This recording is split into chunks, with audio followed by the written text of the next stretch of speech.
Hello everyone, তোমরা সকলেই জানো WBCS প্রিলি ওরিয়েন্টেড স্পেশাল ক্লাস শুরু হয়েছে। আগে এই ভিডিওতে আইএনএমের স্পেশাল ক্লাস তোমাদের প্রোভাইড করা হয়েছে। তো আজকে তোমাদের আমি ফিজিক্সের গ্র্যাভিটেশন চ্যাপ্টারটা তোমাদের সঙ্গে ডিসকাস করব। তো এই চ্যাপ্টার থেকে আগেও অনেক ধরনের কোশ্চেন এসছে, এবছরেরও কোশ্চেন আসার সম্ভাবনা আছে। তো তোমরা এই ভিডিওটা কন্টিনিউ করো। যদি তোমরা এই চ্যানেলে নতুন হয়ে থাকো তাহলে অবশ্যই এই চ্যানেলটি সাবস্ক্রাইব করো। ভিডিওটা ভালো লাগলে অবশ্যই কমেন্ট করো, লাইক করো। চলো শুরু করা যাক। গ্র্যাভিটেশন। তাহলে এই গ্র্যাভিটেশন প্রথম আমাদের জানতে হবে যে গ্র্যাভিটেশন প্রথম আবিষ্কার করেন কে বা কে খোঁজ করেন। সবার প্রথম খোঁজ করেন হচ্ছে নিউটন। তাহলে ডিসকভার বাই কে? Discover by Newton. গ্র্যাভিটেশন জিনিসটা কি? এই গ্র্যাভিটেশন হলো এক ধরনের ফোর্স, যেটা কি দুটো বস্তুর মধ্যে যে ফোর্সটা কাজ করে তাকেই বলছে গ্র্যাভিটেশন ফোর্স। মানে এটা একটা বস্তু আর এটা একটা বস্তু, এই দুটোর মাঝখানে যে ফোর্সটা কাজ করবে তাকেই বলবো গ্র্যাভিটেশন ফোর্স। ঠিক আছে? এই গ্র্যাভিটেশন ফোর্সটা মেনলি কোনো সিঙ্গেল অবজেক্টের উপর হয় না, দুটো অবজেক্টের মাঝখানে যে ফোর্সটা কাজ করে সবসময় সেই দুটো অবজেক্টের মাঝখানে যে ফোর্সটা কাজ করবে তাকেই বলবো আমরা গ্র্যাভিটেশন ফোর্স। ঠিক আছে? তাহলে গ্র্যাভিটেশন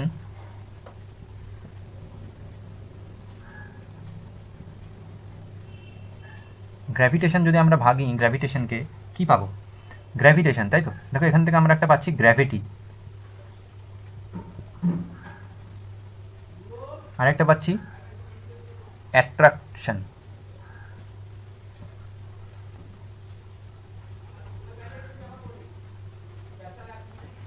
এই গ্র্যাভিটি থেকে আমরা কি পাচ্ছি? এই গ্র্যাভিটি থেকে আমরা পাচ্ছি গ্র্যাভিটি একটা, আর এটা হচ্ছে অ্যাট্রাকশন। গ্র্যাভিটেশন থেকে যদি গ্র্যাভিটেশনকে ভাঙা হয় তাহলে গ্র্যাভিটি আর অ্যাট্রাকশন। এই গ্র্যাভিটি, তাই তো? অ্যাট্রাকশন মানে কি? অ্যাট্রাকশন মানে আকর্ষণ। এই দুটোর মধ্যে যে ফোর্সটা কাজ করছে তাকে বলছে গ্র্যাভিটেশন। তাহলে এখান থেকে বুঝতে পারলাম, তাহলে আমরা কি বলতে পারি যে গ্র্যাভিটেশন ইজ এ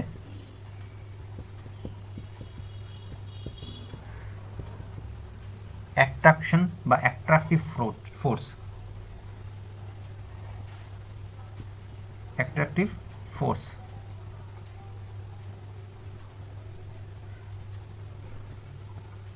তাই তো? তাহলে গ্র্যাভিটেশন এক ধরনের অ্যাট্রাকটিভ ফোর্স, এটা আমরা বলতে পারি। এরপরে কি আসবো? এরপরে আসছে সেন্টার অফ গ্র্যাভিটি।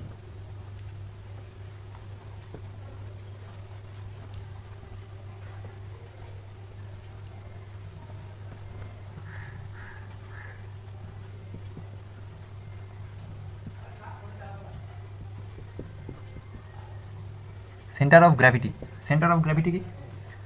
এই জিনিসটার মানেটা কি? যে কোনো বস্তু বা কোনো অবজেক্টের যে পয়েন্টটা সেই অবজেক্টের ওয়েটের কনসেন্ট্রেট থাকে, ওয়েটটা কি থাকে সেখানে? কনসেন্ট্রেট থাকে, তাকেই আমরা বলবো যে সেন্টার অফ গ্র্যাভিটি।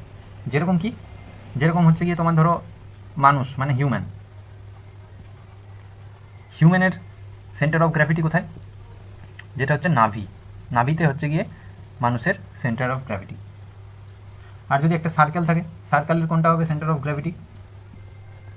সার্কেলের হবে সেন্টার অফ গ্র্যাভিটি যেটাকে বলি আমরা কেন্দ্র বা কি সেন্টার পয়েন্ট, যেটা আমরা বলি সেটাই হচ্ছে গিয়ে একটা সেন্টার অফ গ্র্যাভিটি। এই গ্র্যাভিটির সূত্র, তাহলে গ্র্যাভিটেশনের সূত্র প্রথম নিউটন সাহেব দিয়েছিল, তাই তো? তার ল থেকে আমরা কি জানতে পারি? তিনি তো আমাদের ফর্মুলা বা ল দিয়েছিল, সেই ল থেকে আমরা কি কি জানতে পারি সেগুলো আমরা দেখব। তাহলে এখন জানবো আমরা নিউটন ল অফ গ্র্যাভিটেশন।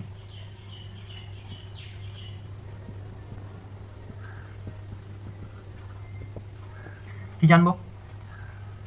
যে দুটো বস্তু আছে, ধরো এখানে একটা বস্তু আছে, এটা হচ্ছে m1 ভরের, এর মাস m1, আর এখানে একটা বস্তু আছে এর মাস হচ্ছে m2। এদের মধ্যে ফোর্স কাজ করবে, কি ফোর্স? অ্যাট্রাকটিভ ফোর্স বা গ্র্যাভিটেশনাল ফোর্স এদিকে দুটো বস্তুর মধ্যে, এবং এদের দুটোর ডিস্টেন্স কি বলে দিয়েছে r। এদের দুজনের ডিস্টেন্স বলে দিয়েছে আর, এবং এদের মধ্যে একটা ফোর্স কাজ করবে, সেটা হচ্ছে এফ। অলওয়েজ এই দুজনের মধ্যে সেম ফোর্স কাজ করবে, সেম ফোর্স, কখনো কিন্তু আলাদা ফোর্স কাজ করবে না, সবসময় সেম ফোর্স কাজ করবে। তো এখান থেকে নিউটন সাহেব আমাদের কি ফর্মুলা দিয়েছেন? তো ফার্স্টে তিনি বলেছেন যে force proportional to m1 m2, মানে এই ফোর্সটা m1 m2 যে মাস, দুটোর মাসের সঙ্গে প্রপোর্শনাল থাকবে। আর 2 নম্বরে কী বলেছে? এই ফোর্স এদের ডিস্টেন্সের স্কোয়ারের সঙ্গে ইনভার্সলি প্রপোর্শনাল থাকবে। এই ডিস্টেন্স, এটা তো ডিস্টেন্স, এই ডিস্টেন্সের স্কোয়ারের সঙ্গে ইনভার্সলি প্রপোর্শনাল থাকবে। ঠিক আছে, তো এই দুটোকে যদি আমরা একসঙ্গে লিখি তখন আমরা কি লিখতে পারি? তাহলে আমরা একসঙ্গে লিখতে গেলে এরকমভাবে লিখতে পারি, F equals to m1 m2 by R square. কিন্তু এক্ষেত্রে একটা কনস্ট্যান্ট নিয়ে আসতে হবে, সেটাকেই বলছে জি কনস্ট্যান্ট। কি কনস্ট্যান্ট? G constant. এই জিকেই আমরা বলি কি? এই জিকেই আমরা বলি universal gravitational constant. Universal gravitational constant, এই জিকেই আমরা বলি ইউনিভার্সাল গ্র্যাভিটেশনাল কনস্ট্যান্ট। তার খোঁজ কে দিয়েছিল? ইউনিভার্সাল গ্র্যাভিটেশনাল কনস্ট্যান্টের খোঁজ কে দিয়েছে সেটা আমরা এবার জানবো। তার মান কি সেগুলো আমরা জানবো, যে তার মান কত, তার খোঁজ কে দিয়েছে, তার ডাইমেনশন কি। দেখো সেগুলো সম্পর্কে আমরা একটু জানি, তাহলে ইনফরমেশনটা কী আছে দেখা যাক।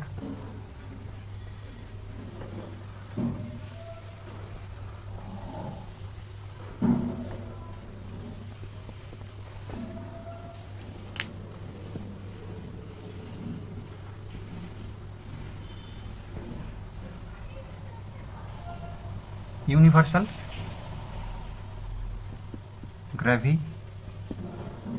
গ্র্যাভিটেশনাল কনস্ট্যান্ট, এর খোঁজ কে দেয়? এর খোঁজ সবার প্রথম দেয় হেনরি ক্যাভেন্ডিশ। হেনরি ক্যাভেন্ডিশ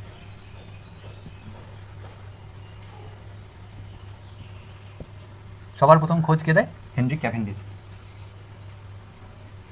এই ইউনিভার্সাল গ্র্যাভিটেশন কনস্ট্যান্ট, যেটাকে বলি আমরা জি কনস্ট্যান্ট, এই জি কনস্ট্যান্ট গোটা ইউনিভার্সে সেম ভ্যালুয়ের।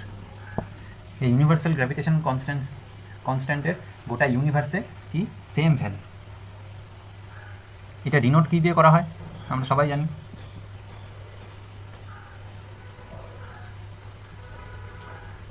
কী দিয়ে করা হয়? ক্যাপিটাল জি দিয়ে। এর ভ্যালু কত? এর ভ্যালু আমরা লিখি 6.67 into 10⁻⁻11 newton metre square per kg square. এই ডিনোট করি জি, ক্যাপিটাল জি, আর এই ক্যাপিটাল জি এর মান গোটা ইউনিভার্সে সেম, যেটা হচ্ছে 6.67 ইন্টু 10⁻11 newton metre square kg square. এর ডাইমেনশনটা কী হয়? এর ডাইমেনশনটা কি? এর ডাইমেনশনটা কি কোথা থেকে পাবো? Newton metre square per kg square, তাহলে ডাইমেনশন হবে M inverse L cube T. এই ডাইমেনশন আমরা পেয়ে গেলাম, এম ইনভার্স এল কিউ টি⁻²।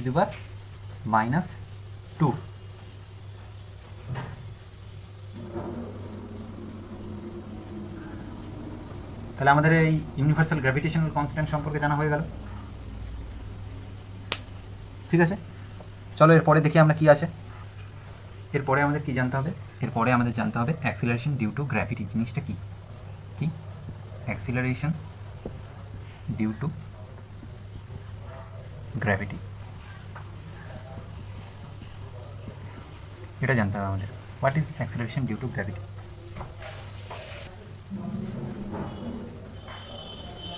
কী আছে অ্যাক্সিলারেশন ডিউ টু গ্র্যাভিটি? ধরো একটা পৃথিবী আছে, পৃথিবীর কেন্দ্র হচ্ছে এটা, এটা হচ্ছে পৃথিবীর রেডিয়াস। পৃথিবীর উপরে যদি কোনো একটা বস্তু আছে এখানে,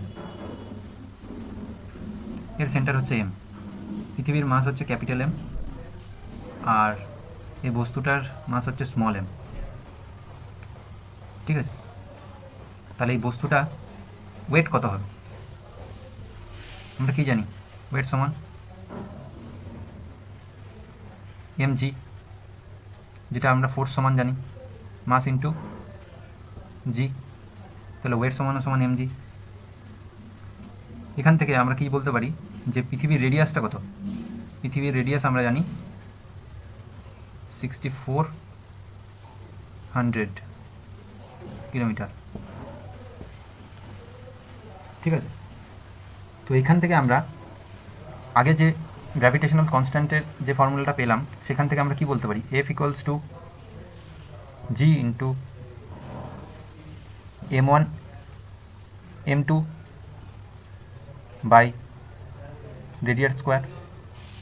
তো এখানে ক্যাপিটাল এম আর স্মল এম লিখলাম কেন? ক্যাপিটাল এম হচ্ছে গিয়ে পৃথিবীর রেডিয়াস, পৃথিবীর মাস সরি, আর স্মল এম হচ্ছে গিয়ে এই বস্তুটার মাস। তো এই ক্ষেত্রে আমি এই ফোর্স সমান কী লিখতে পারি, mg লিখতে পারি, কারণ এখানে বললাম। তাহলে small mg equals to G into m1 into m small m by radius square.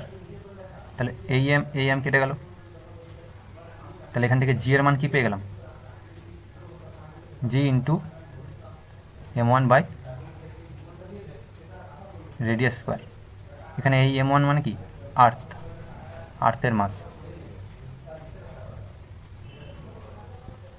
এখান থেকে আমরা জি এর মানটা, স্মল জি এর মানটা আমরা পেয়ে যাই। তাহলে স্মল জি এর মান আমরা নর্মালি জানি 9.8 মিটার পার সেকেন্ড স্কোয়ার। আর হ্যাঁ, এই অ্যাক্সেলারেশন ডিউ টু গ্র্যাভিটিকে আমরা কী দিয়ে ডিনোট করি, স্মল জি দিয়ে। স্মল জি দিয়ে অ্যাক্সেলারেশন ডিউ টু গ্র্যাভিটিকে আমরা ডিনোট করে থাকি। আর এর ভ্যালু হচ্ছে গিয়ে 9.8 মিটার পার সেকেন্ড। এটা ভ্যারি করে, এটা কিন্তু সব সময় সব জায়গায় সমান নয়, এটা ভ্যারি করে। যেই প্ল্যানেটের যেরকম হবে সেই প্ল্যানেটের সেরকম জি এর মান হবে, ঠিক আছে। মেনলি যদি অ্যাক্সিলারেশন ডিউ টু গ্র্যাভিটি জিনিসটা কী সম্পর্কে সেই জিনিসটা আমরা জানি, সেটা হচ্ছে কোনো আর্থ বা প্ল্যানেটের কোনো অবজেক্টকে যে অ্যাক্সিলারেশনে সেই আর্থ বা প্ল্যানেট নিজের দিকে যে টেনে রাখছে, সেই টেনে রাখার যে টেনে রাখছে সেই জিনিসটাকেই বলা হচ্ছে যে ওই প্ল্যানেটের অ্যাক্সিলারেশন ডিউ টু গ্র্যাভিটি। বুঝতে পেরেছো?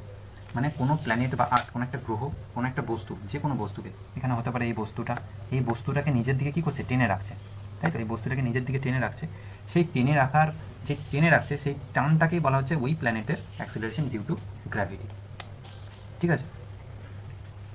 এই প্ল্যানেটের অ্যাক্সিলারেশন ডিউ টু গ্র্যাভিটি অবশ্যই প্রত্যেকটা প্ল্যানেট আর প্রত্যেকটা বস্তুর আলাদা আলাদা হতে পারে। তো এটা ডিপেন্ড করছে দুটো জিনিসের উপর, যেটা হচ্ছে একটা হচ্ছে মাসের উপর, আর একটা হচ্ছে রেডিয়াসের উপর। দুটো জিনিসের উপর ডিপেন্ড করে, একটা হচ্ছে মাসের উপর আর একটা হচ্ছে রেডিয়াসের উপর, ঠিক আছে। তো যেহেতু বললাম আমরা এই জি এর মান নানান জায়গায় ভ্যারি করে, তো আমরা দেখে নিই যে জি এর ভ্যালু পৃথিবীর কোন কোন জায়গায় কীরকমভাবে ভ্যারি করছে, ঠিক আছে। দেখা যাক, চলো।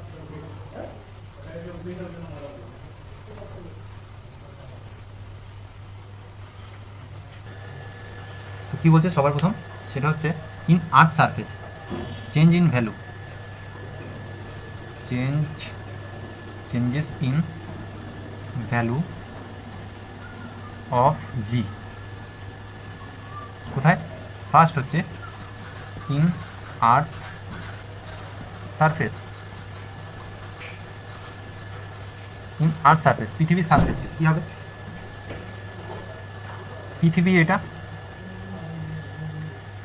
পৃথিবীর মাঝখান দিয়ে কী গেছে, নিরক্ষরেখা, যেটাকে আমরা বলি ইকুয়েডর, 0 ডিগ্রি। এই ইকুয়েডারে জি এর মান কত হবে? এই ইকুয়েডারে জি এর মান হয় 0। যত ইকুয়েডার থেকে নর্থ পোলের দিকে যাওয়া যায় তত জি এর মান ইনক্রিজ করতে থাকে, আবার যত ইকুয়েডার থেকে সাউথ পোলের দিকে যাওয়া যায় তত জি এর মান ইনক্রিজ করতে থাকে, ঠিক আছে। তার মানে কি, একদম এইখানে মেন পয়েন্টে এখানে জি এর মান সব থেকে ম্যাক্সিমাম হয়, এখানেও কি এই পয়েন্টে জি এর মান ম্যাক্সিমাম হয়, আর এখানে জি এর মান মিনিমাম হয় ইকুয়েডার। তাহলে বুঝতে পারলাম কি, ইকুয়েডার থেকে যত নর্থ পোলের দিকে যাব আস্তে আস্তে তত জি এর মান বাড়তে থাকবে, আবার ইকুয়েডর থেকে যদি সাউথ পোলের দিকে যেতে থাকি তত জি এর মান বাড়তে থাকবে। আবার যদি নর্থ পোল থেকে ইকুয়েডরের দিকে যাই তাহলে কী হবে, জি এর মান কমতে থাকবে। জি এর মান কী হতে থাকবে, জি এর মান কমতে থাকবে। দেন আবার ইকুয়েডর থেকে যখন আমরা সাউথ পোলের দিকে যাব তখন আবার জি এর মান বাড়তে থাকবে। ঠিক আছে, এরপরে কি আসছে, এরপর আসছে যে যদি পৃথিবী থেকে একটু ওপরে থাকে, পৃথিবীর যদি একটু ওপরে থাকে, দেখো কী আছে, সেটা হচ্ছে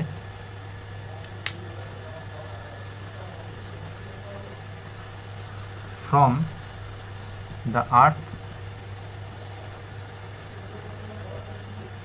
surface,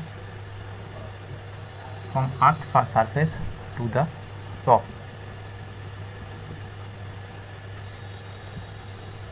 তাহলে কী হবে,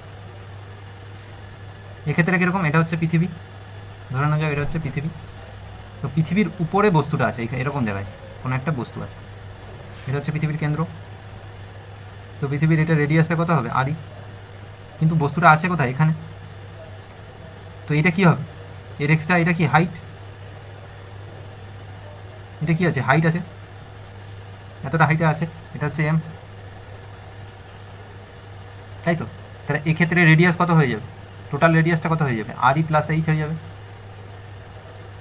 এক্ষেত্রে জি এর মানের কী পার্থক্য হবে, কী হবে, এক্ষেত্রে জি কী হবে, ডিক্রিজ হবে, জি ডিক্রিজ হবে। কী হবে, আমরা জানি g equals to gravitational constant into mass capital M, যেটা এটা capital M, by radius square, তাই তো। তাহলে এক্ষেত্রে কি রেডিয়াসটা কী হয়ে যাবে, এক্ষেত্রে যদি আমি g dash equals to capital G M by radius square কত হয়ে যাবে, এখানে আরই প্লাস এইচ হয়ে যাবে, তার স্কোয়ার হয়ে যাবে। এক্ষেত্রে কী হয়ে যাবে জি এর মান, এক্ষেত্রে জি এর ভ্যালু হয়ে যাবে ডিক্রিজ, এক্ষেত্রে জি এর ভ্যালু হয়ে যাবে ডিক্রিজ। ঠিক আছে, এরপরে দেখি আর্থের সেন্টারের যদি ভিতর দিকে ঢুকতে থাকে তাহলে কী হবে, কি বলছে, বলছে যদি ইন্টু আর্থ সেন্টার, কী হচ্ছে এক্ষেত্রে, এক্ষেত্রে মনে করো এটা হচ্ছে পৃথিবীটা, ঠিক আছে। তো এটা যদি পৃথিবীটা হয়, তো এক্ষেত্রে বলছে বস্তুটা, এটা পৃথিবীটার কেন্দ্র, এক্ষেত্রে এটা হচ্ছে রেডিয়াস, এক্ষেত্রে বলছে বস্তুটা এরকম জায়গায় আছে, এখানটায় এমটা আছে। তাহলে এইটুকুনি কী হলো, কমে গেল তো, এই ডিটা মুছে দিই ভালো করে, বড় করে করি। এটা যদি পৃথিবীটা হয়, এটা হচ্ছে সেন্টারটা, তাহলে এটা হচ্ছে রেডিয়াস, ধরলাম বস্তুটা এরকম জায়গায় আছে, তাহলে এই জায়গাটা কী হবে, এই জায়গাটা কী, এতটা পুরো তো রেডিয়াস দরকার নেই, আর্থের রেডিয়াসটা পুরোটাই, কিন্তু এতটা রেডিয়াস আমাদের দরকার নেই, এটা হচ্ছে আর পুরোটা রেডিয়াস আর্থের, কিন্তু আমাদের বস্তুটা আছে এতটা ভিতরে, মাটির ভিতরে ঢুকে গেছে। এক্ষেত্রে জি এর কী পরিবর্তন হবে, তাই তো, এক্ষেত্রে কি জি এর পরিমাণ হবে, এক্ষেত্রে জি ডিক্রিজ হবে, এক্ষেত্রেও জি ডিক্রিজ হবে। কীভাবে, আমরা কি জানি, normal G equals to gravitational constants M E, মানে মাস, এটা হচ্ছে পৃথিবীর মাস ক্যাপিটাল এম, আর এটা হচ্ছে স্মল এম, হচ্ছে এই বস্তুটার মাস, বাই কি রেডিয়াসের স্কোয়ার, তাই তো। এই ক্ষেত্রে যেটা হবে, যে ফর্মুলাটা, এই ফর্মুলাটা আমরা যারা ফিজিক্স নিয়ে পড়েছো গ্র্যাজুয়েশানে কিংবা 11-12, তারা হয়তো জানো, যে ক্ষেত্রে হয়ে যাবে small g 1 minus d by R, এখানে এই ফর্মুলাটা হয়ে যাবে যে জি এর ভ্যালু কীভাবে কমলো, এখান থেকে আমরা পেয়ে যাব এই ফর্মুলাটা থেকে। তো এখান থেকে হিসাব করলে দেখা যাবে যে জি এর ভ্যালু সবসময় ডিক্রিজ হচ্ছে, কী হচ্ছে, ডিক্রিজ করছে। ঠিক আছে, এরপরে আমরা জানবো যে at the centre of earth, মানে একদম সেন্টার অফ আর্থ, মানে একদম যদি এই সেন্টারে চলে আসে। এখন ছবিটা ঠিক যদি এরকম হয়, দেখাচ্ছি,